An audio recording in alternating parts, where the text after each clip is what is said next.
Yun.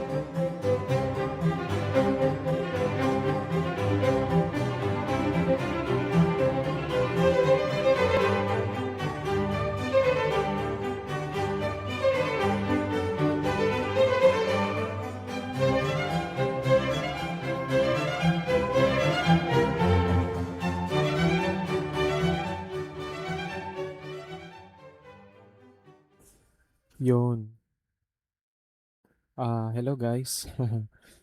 Hindi ko narinig hindi ko naririnig yung music. So sana okay. Pero welcome sa episode 1 ulit ng Murang Podcast.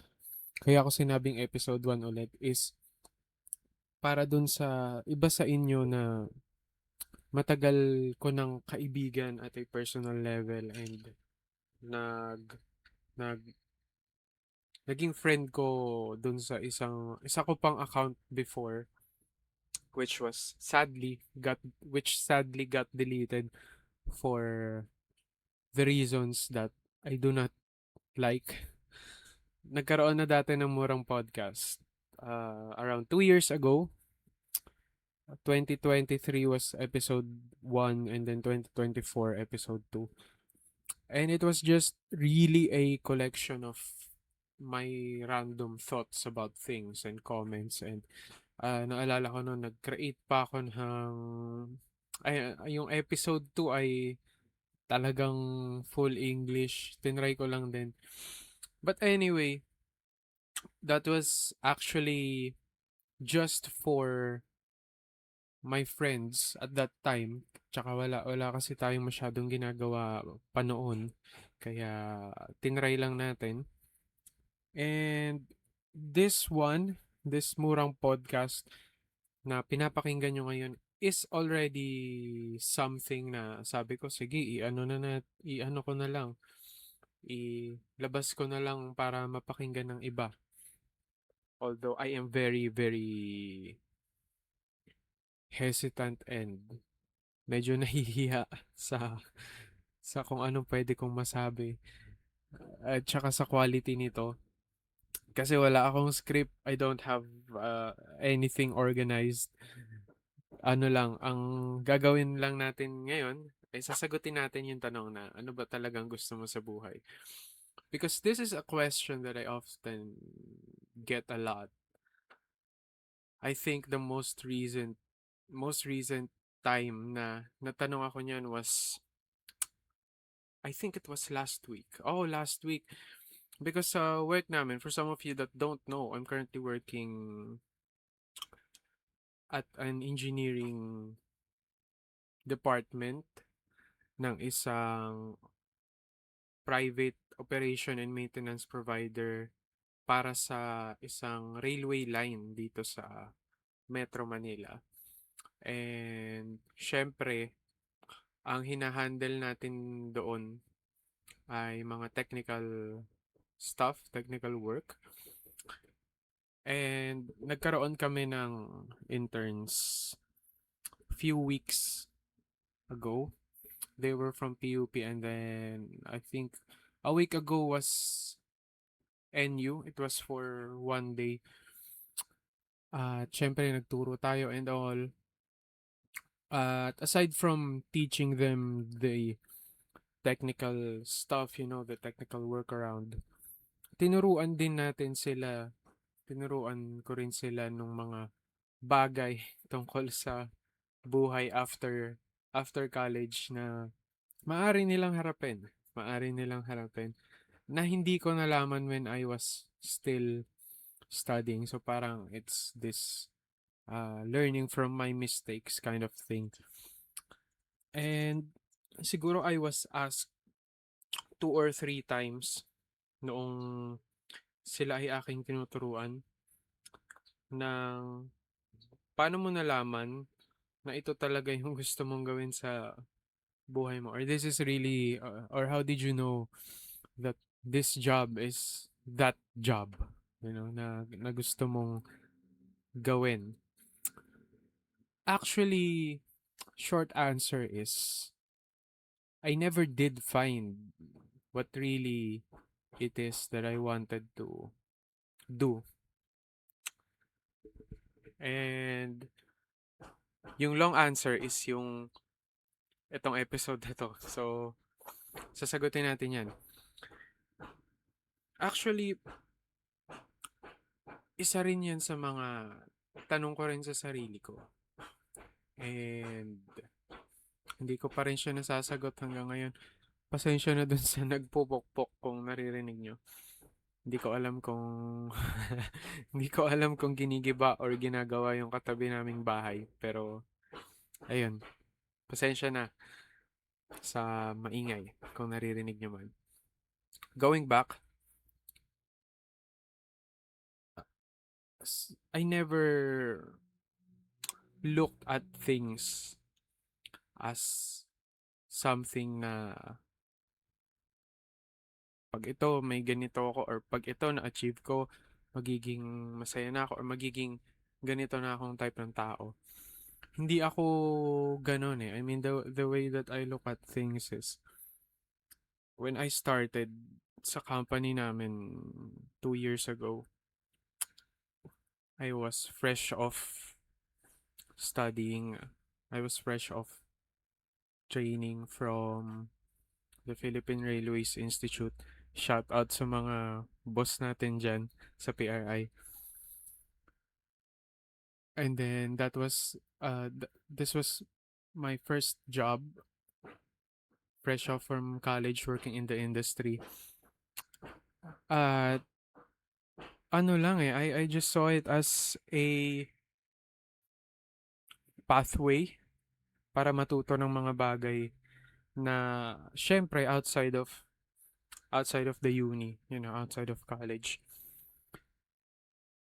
Kasi one of the things na tinuturo rin sa amin dati ng mga professors namin is that not everything could be learned within the walls of the classroom. Pasensya na, umiinom ako ng kape ngayon. Kape tayo. Yun, hindi lahat ay matututunan mo sa classroom. Hindi lahat matututunan mo sa bahay. At hindi rin lahat ay matututunan mo sa trabaho. So yun yung isang thought talaga na dinadala ko everyday.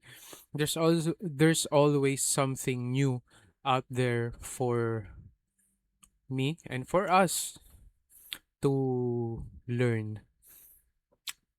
Another thing is the reason but never ko nahanap talaga kung ano yung gusto kong gawin sa buhay is because hindi aside sa attachment, aside sa hindi ko ina-attach yung sarili ko sa mga bagay. Isa pa is I do not fixate myself sa isang bagay lang na okay, ito lang gagawin ko for the whole year or for the whole month or for the whole week. Because I'm all about finding and discovering things na worth it ng oras ko. And yun nga, prior to working or actually kasabay nung pagpasok ko sa work at that time, naging active din tayo sa larangan ng fire and rescue volunteer. Well, mostly rescue volunteering. So, pagtulong sa mga tao and all, something humanitarian. That's another. And isa pa is, I got sucked in. Nag-focus din tayo sa pag-aaral ulit ng mga iba't ibang bagay. Aside from the work technical stuff, I assessed myself ng hanggang saan ba yung alam ko and ano yung pwede kong gawin para magkaroon pa ako ng further na kaalaman. Magkaroon pa ako ng o mas maging maalam pa ako. Yun. Isa pa is tinitingnan ko lang yung buhay, at least yung buhay ko, tinitingnan ko lang siya as a big adventure that's meant to be experienced. Yan. So that is something na gusto kong maging mensahe sa inyo is sometimes we look at life as something monotonous, something na steady lang, something na pag nilagay mo siya sa graph or sa Cartesian plane, 'di ba? Straight line lang. Ako tinitingnan ko siya as a parabola, para doon sa mga mathematical people natin diyan. Tinitingnan ko siya as a parabola. Para akong graph ng ano ng AC na sine wave. Yun. Yun. So up and down. Hindi ako DC, I am AC. Yan, para doon sa mga electrical ano natin diyan, electrical people. Ayun, ganun ko siya tinitingnan kasi I have this tendency na pag may isang bagay na hindi gumana on my first try, I would try second, I would try third, and then iiwanan ko muna. And then move on ulit sa ibang bagay na maaaring gawin. At sa tingin ko yun yung ano nun yun yung beauty ng adventure, pag-adventure sa buhay. It's about finding out what works and what doesn't work. And yun nga, tulad nga ng sabi ko kanina, I view life as something that is meant to be experienced, a life that is meant to be lived, 'di ba? Kasi nabubuhay tayo ngayon sa isang panahon, or at least this generation. And this is a message for the fellow Gen Zs out there, and maybe even not the Gen Z, siguro yung mga mas nakatatanda sa atin ng konti. If you look at the world right now, napakaraming, ngayon yung time na napakaraming na nating ways and means to access a huge amount of information, and just to sit there and watch it all go, 'di ba? Parang sayang, 'di ba?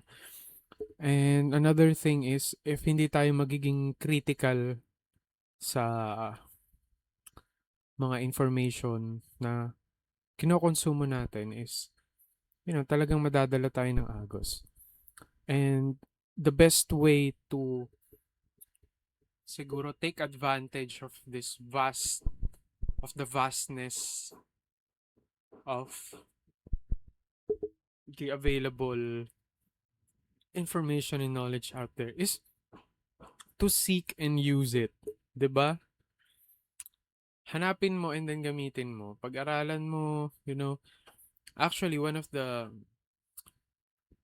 things that I found out during the pandemic, inom muna tayo ng kape,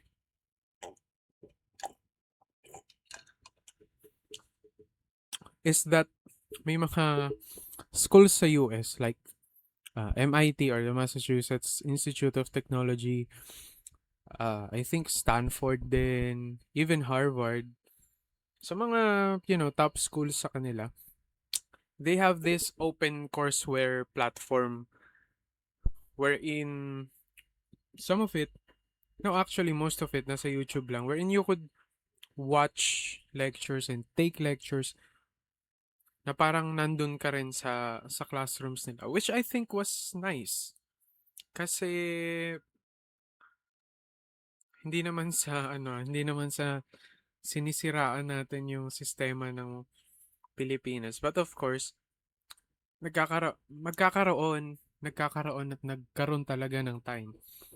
Siguro, yung mga other students dyan or former students na katulad ko, alam din na syempre hindi naman lahat ay natuturo sa atin. So if you want to further your knowledge, edi, mag-check kayo and watch some of those. Another thing is, kung ayaw nyo namang aral na parang classroom type or gusto nyo matuto about life and all that, makinig kayo ng mga podcast or makinig kayo ng podcast tulad nito. Makinig kayo ng ideas ng ibang tao.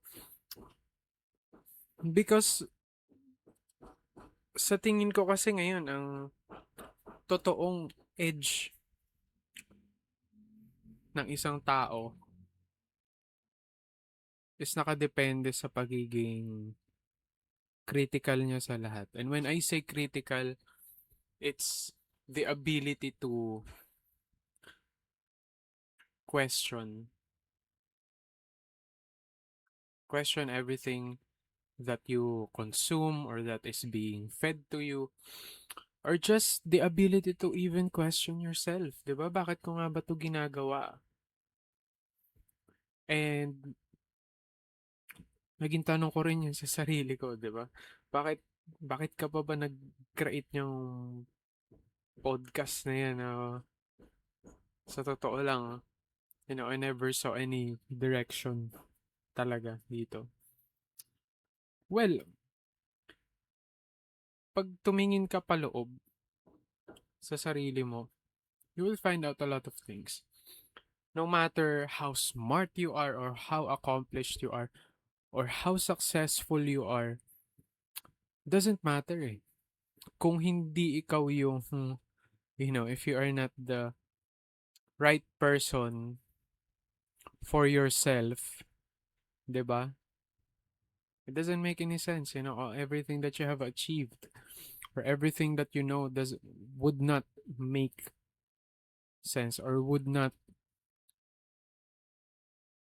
feel fulfilling, and whatever it is na alam mo or nagawa mo would not reach its full potential unless i-align mo yung sarili mo doon. Kasi, hindi, para, parating may downside pa rin. Palaging may downside pa. I mean, if you saw someone who's highly accomplished and all, then, tinitingnan mo lang siya from afar, and then pag nakilala mo na siya, ay, ang pangit naman ng ugali nito, ganito pala siyang tao. It's because, at least from what I could think is, hindi siya hindi niya inalign yung sarili niya doon sa mga bagay na meron siya. I mean, the knowledge, the accomplishments are there. But the attitude is not, 'di ba? So kaya palagi kong sinasabi, especially doon, tulad nga nung nakwento ko, during my time with our interns, some of them I taught how to, you know, the idea of introspection, because it makes you better in terms of how you view yourself, and after that it makes you a better person for other people, kasi kaya mong questionin yung sarili mo, 'di ba? And that is why that is why never ko rin talagang nahanap ano ba yung gusto kong gawin, kasi palagi kong tinatanong yung sarili ko na ano, pag may ginagawa akong isang bagay or may gagawin or may iniisip, bakit ko pa 'to ginagawa? Bakit ko pa 'to iniisip? Nasasagot ko ba siya? Well, yung nasasagot ko means talagang may purpose ako for doing that. Pero yung hindi ko masagot, it's either hindi ko pa mahanap yung halaga ng bagay na yun na ginagawa ko. So I stopped doing it. Or hindi ko pa napapalalim yung sarili ko dun sa proseso ng paggawa ng bagay na yun. Deep enough that I could arrive at an answer. So medyo ano siya, no? medyo technical kung iisipin. Pero actually, it's a very simple process. And it's very, very helpful. Another thing is,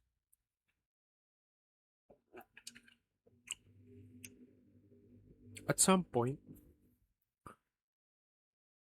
ano to last year or noong 2024,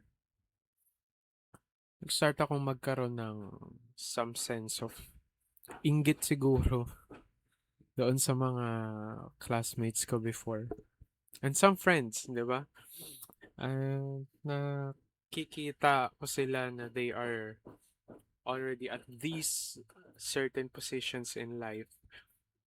Nakikita ko sila na, oh, si ganito may masters na, o si ganito nag-PhD na, or nag-doctorate na or what.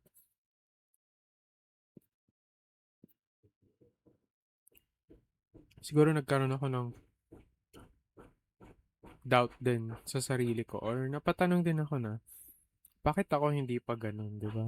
Bakit wala pa ako dyan sa level na yan? Sa level na yan, given na kaya ko naman. And the answer to that question was, each of us have, each of us has his or her own time on things. Ay, lubakas na yung pagpupukpok. Pasensya na guys. And each of us has his or her own pace sa mga bagay. And hindi natin kailangang madaliin lahat. One of the things na natutunan ko rin, hindi lang sa trabaho, sa ano rin sa, hobbies ko, pagbo-volunteer, and just merely talking to people and engaging into different social activities. Natutunan ko na you just have to enjoy the process. Yung iba kasi sa atin, masyadong focused sa destination. I mean, it's like babakasyon kayo, 'di ba? Pupunta kayo ng saan ba magandang pumunta? Ano ba, punta kayo ng Boracay, gano'n. Or hindi, sige, dito lang sa Luzon. Punta kayo ng Ilocos, for example. Pupunta kayo ng Pangasinan. And sometimes we tend to get excited in being at the destination already. Na hindi natin napapansin yung journey natin. Or hindi natin napapansin yung steps na kailangan or kinailangan nating gawin to reach that destination. And that's another thing na gusto ko ring i-impart sa inyo dito sa episode na to. Which is, instead of looking at the end itself or the end goal ng kung ano man yung ginagawa niyo, I think it's better to just enjoy the process of getting there. Kasi basta na-focus ka na dun sa end goal, hanggat hindi mo siya nare-reach, eventually magkakos yun sa'yo ng burnout. Magkakos yun sa'yo ng doubts, magkakos yun sa'yo ng maraming mga pangit na bagay. Maraming mga bagay na hindi maganda na nakakasira mentally and psychologically. Sometimes even physically. So, while it is hard to really, I mean, para sa akin, it's kind of hard to really find something na gusto ko talagang gawin na talagang, okay, 100% ako dito sa bagay na 'to. Ano, it's hard to find purpose, especially when the design or yung idea talaga ng ginagawa mo is talagang monotonous in nature, talagang steady lang in nature. So, sa mga ganong pagkakataon, what I do is, you know, na-enjoy lang natin or the term is pinaglalaroan lang natin, di ba? Para lang tayong naglalaro. That's why some people notice na parang enjoy na enjoy daw ako sa mga ginagawa ko and all. Well, it's not actually, I'm not enjoying the work itself, the job itself, but rather I am enjoying the process or the whole, ano ba tawag term doon? The whole, process din eh. The whole process of just doing everything to achieve what what I should be achieving or what I am meant to achieve by doing that certain task or that certain job. And kayo rin, yung ibang mga Gen Z dyan or if you have a child who's a Gen Z or even kayo mismo, di ba? Para dun sa mga, mga tao na that are already way ahead of us in life. It's never too late to maybe take a step back and ask yourself, what really is the purpose of doing this? Ano bang makukuha ko rito? Personally, ano bang pwede kong matutunan from this? 'Di ba? Because if you look at life that way, pangit or maganda yung mangyari sa inyo, pangit or maganda yung mangyari sa atin, we could always get something out from it. Siyempre, pag pangit, magkakaroon ka ng, you might feel depressed. Worst case, magagalit ka pa. Your peace will be destroyed in 100 different ways. But remember this, yung peace, yung kapayapaan, it's something na nasa iyo eh. It's yours. It's just yours alone. And the moment na maging conscious ka or ma-realize mo na, teka lang, if this is something na sa akin at sa akin lang, therefore, I could choose or I could decide whether or not dapat pa itong maapektuhan ng mga bagay na nangyayari. And given the current, the current political climate, ayan, even the social, even the social climate ngayon, it's just different. I mean, mas maraming bagay yung pwedeng makaistorbo sa'yo. Especially if you spend a lot of time being on social media, there are 1,000 things that could destroy you in one scroll. 'Di ba? Higop muna tayo ng kape. So, yun, I mean,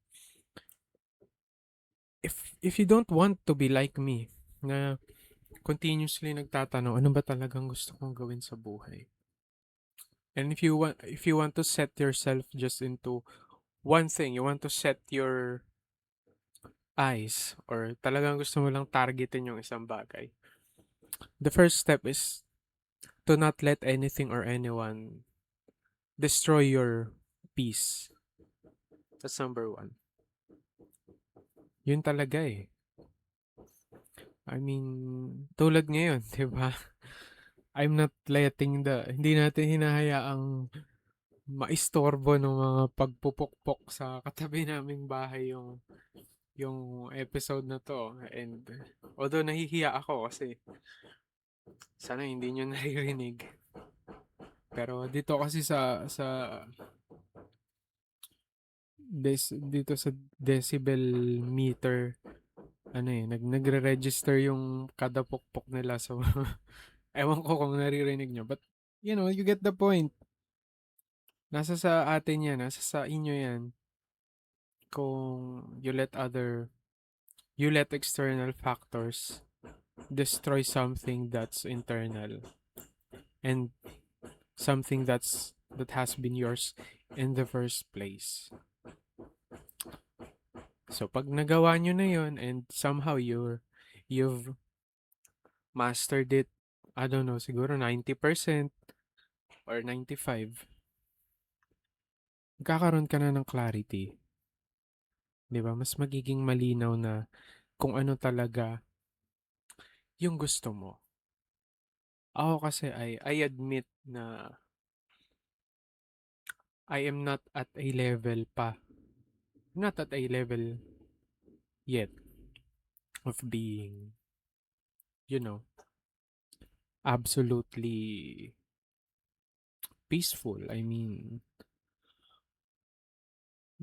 may mga pangyayari kasi which I might discuss in future episodes. But sa buhay naman, hindi natin maiiwasan na may mga dumadating talaga na mga bagay na nakakaistorbo sa kapayapaan natin, and which led me to having just ilan ba? 3 or 4 hours of sleep every night. Sometimes 2 hours. Much worse. Pero ganun talaga eh. And was my peace destroyed in that? Siguro medyo, pero palagi kong iniisip, I mean, ako may control dito kasi kapayapaan ko to eh. And I just go about my day and do my job. Do what I need to be, do what I need to do. You know, gumigising pa rin, going to work. And then uuwi, study, you know, do something worthwhile. Not to distract myself, but rather to find meaning in the struggle or the problem that I'm currently facing right now.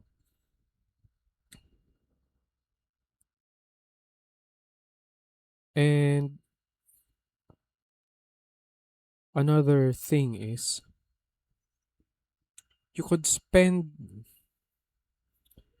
half of your life trying to find out what the heck it is na talagang gusto mong gawin sa buhay.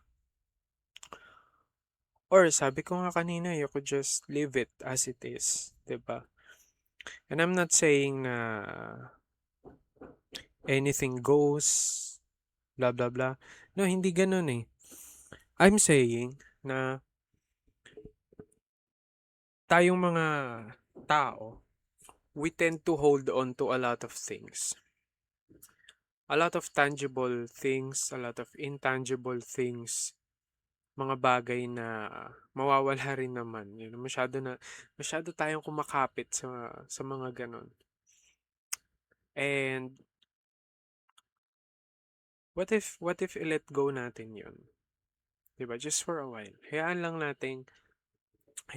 nating mag-unfold yung buhay sa harapan natin. Let's just let life unfold before our very eyes. While still doing what we should do to improve our own life sa pang-araw-araw. 'Di ba? Because I have seen and met, and some of them ay talagang friends ko rin, who still spend a lot of time, you know, thinking and ruminating kung ano ba talaga yung gusto nilang gawin sa buhay or ano, saan ba talaga papunta yung buhay nila.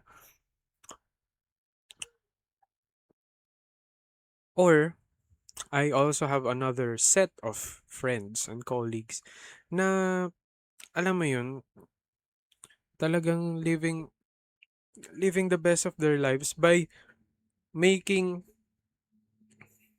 use of their time very well. Like for example, uh, babakasyon sila with their loved ones, with their families. They are pursuing another degree or nag-aaral sila ulit. They're applying for jobs, 'di ba? Or mas pinapalawak nila yung kaalaman nila tungkol sa mga trabaho nila. Yun yung ano eh, yun yung idea ko ng living life to the fullest. Yun yung idea ko ng you only live once. Because commonly, yung YOLO or you only live once has a negative connotation na, sige, you only live once, mag-ano tayo, magwalwal tayo, mag-inom tayo hanggang 6:00 ng umaga or mag-party tayo or drugs or whatever. That's ano eh, that's destruction. That is self-destruction. You should focus instead on self-development. Especially ngayon, na nabubuhay tayo sa isang napaka bilis na panahon, you know? Fast-paced na mundo where everything could change in a blink of an eye. And kapag hindi ka nakasabay, talagang maiiwanan ka ay ano ko na yan, danas ko na yan in a lot of ways na pag hindi mo nilevel yung sarili mo dun sa bagay or dun sa tao na gusto mong maging, wala eh, medyo, and if you take a lot of downtime not doing anything to achieve that thing, talagang maiiwanan ka. And while it is normal to take some downtimes, but you use that downtime to find ways na kung paano ka mas magiging maayos. You know, how can you be a better person once na nag-bounce back ka na from that downtime that you had. So, another thing na gusto ko ring sabihin is, ito common ito sa ating mga Gen Z, is that we do one thing and then akala na natin we could take on everything, 'di ba? We do one thing successfully and then akala natin kaya na natin lahat. Sadly, hindi ganun gumagana ang buhay, kapatid. That's not how life goes. And it's very common actually sa work. You know, actually, ako, guilty rin ako dyan because when I first work, akala ko during my first month talagang, kaya kong baguhin yung mundo in one snap of a finger. Turns out, hindi ganon. Okay? That's not how the world works. It takes some time. The best thing is to just keep your head down. I mean, I kept my head down and just observe and learn and apply the learning. And then, kapag time mo na to shine, then you present your ideas. in a very well-mannered way.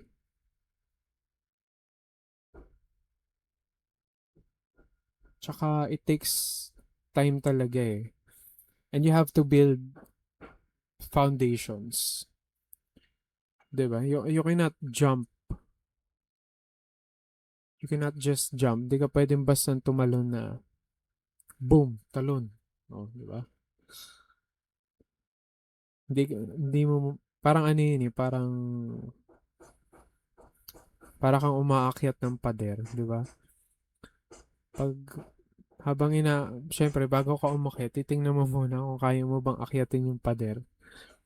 So, kailangan mo ba ng hagdan? Kailangan mo ba ng, ano ba, harness? Kailangan mo ba ng suction cup para dumikit ka dun sa pader?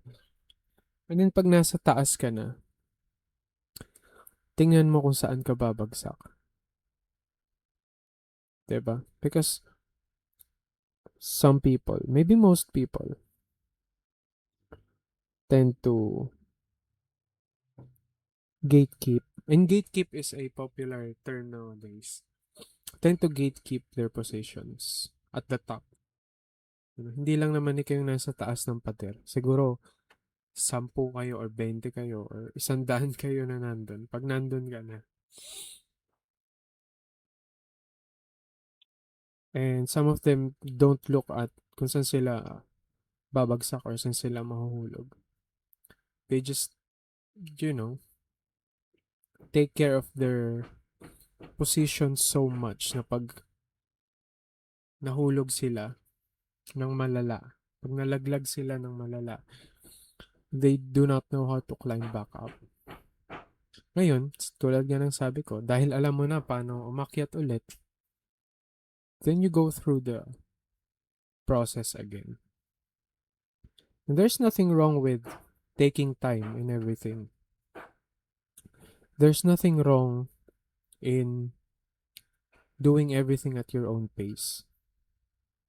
Unless syempre unless deadline talaga yan na kailangan mong gawin. But other than that, you don't have to rush. Okay? Hindi mo kailangang magmadali.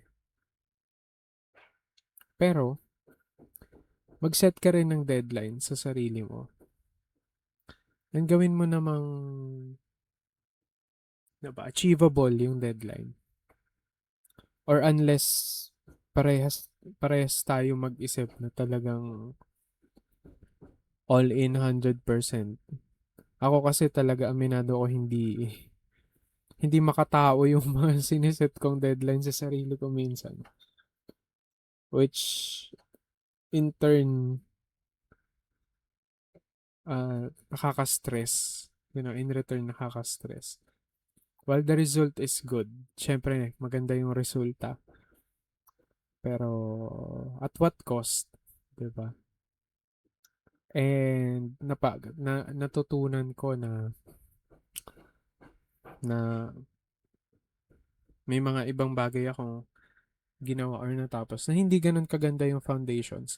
Kasi minadali ko siya. Okay? Or masyado akong naging ambitious kung paano ko siya ginustong ma-achieve.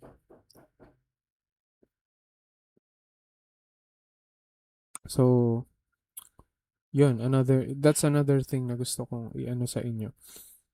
Is if you don't know something, it's better to take it slow. Pag-aralan mo muna, get the hang of it, 'di ba? And then pag medyo nasanay ka na, medyo you do it faster. And then pag talagang sanay na sanay ka na to a point that you're close to mastery, makakahanap ka na ng ibang ways to work more efficiently.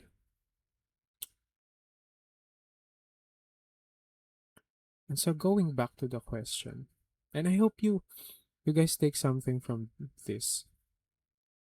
Kasi ako it kind of hurts na may mga nakikita kong tao na parang nasasayang yung buhay nila sa mga bagay na hindi naman dapat nila pinagsasayangan ng buhay.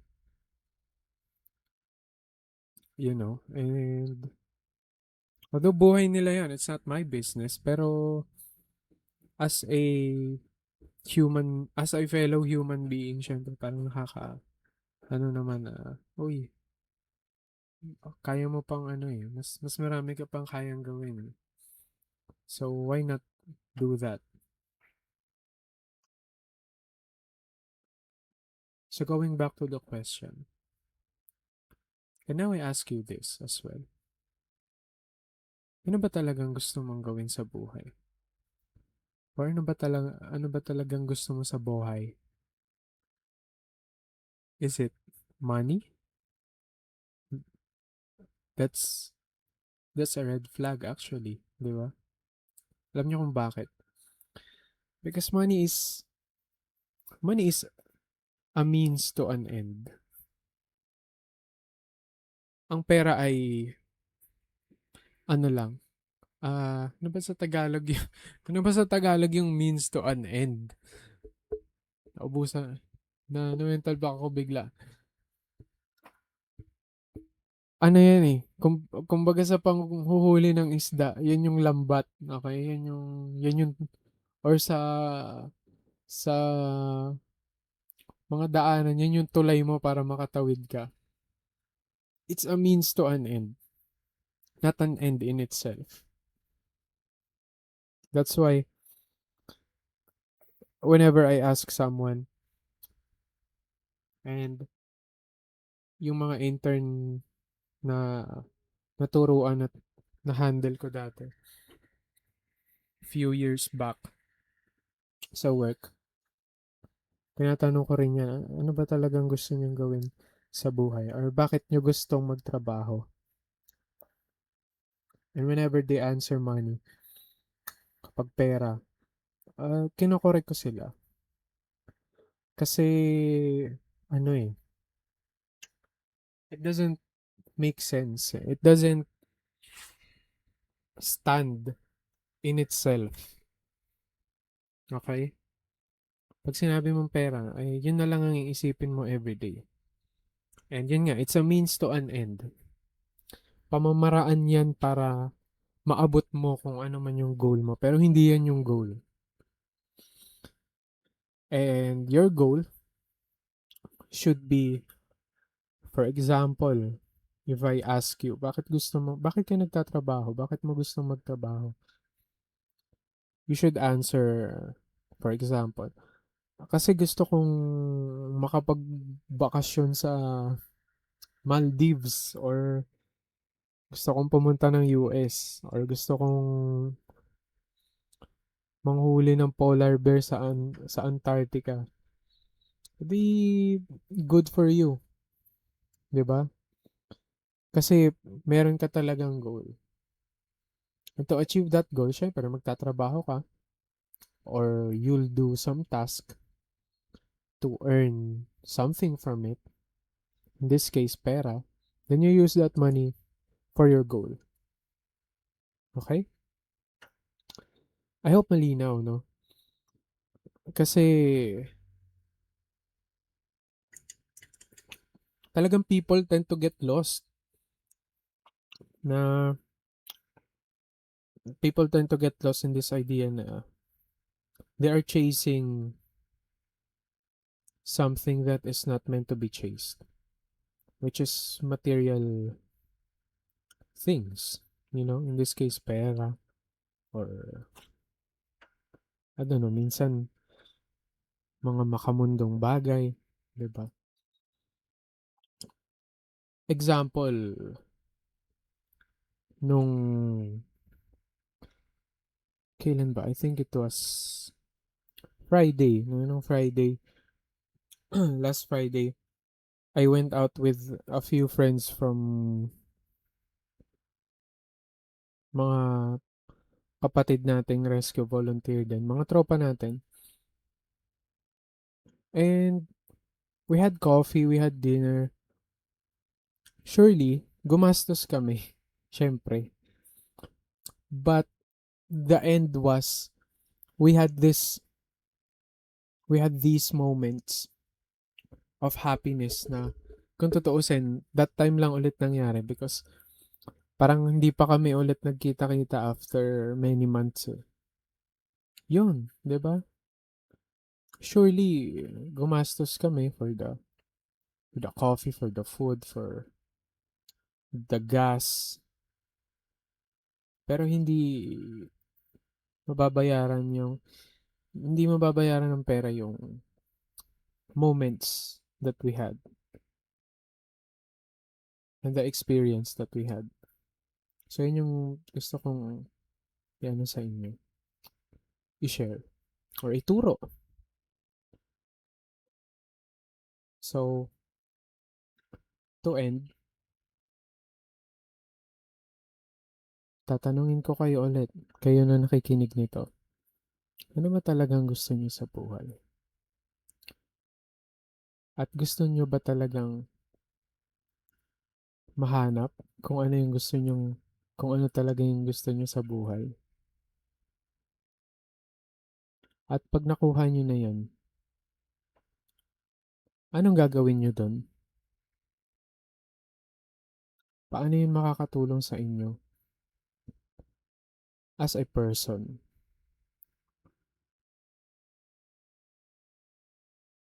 At higit sa lahat,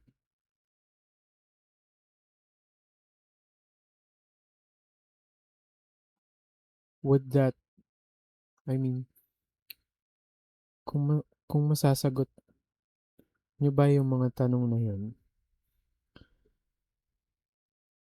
ay,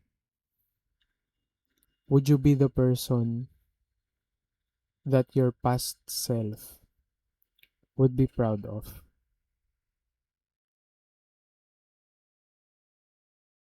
Yun lang. Maraming salamat.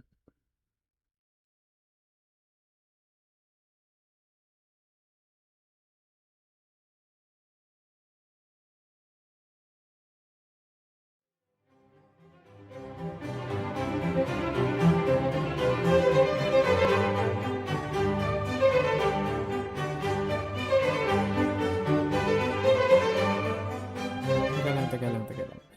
By the way, pasensya na kung medyo all over the place yung episode ngayon. It's very informal, it's very makalat.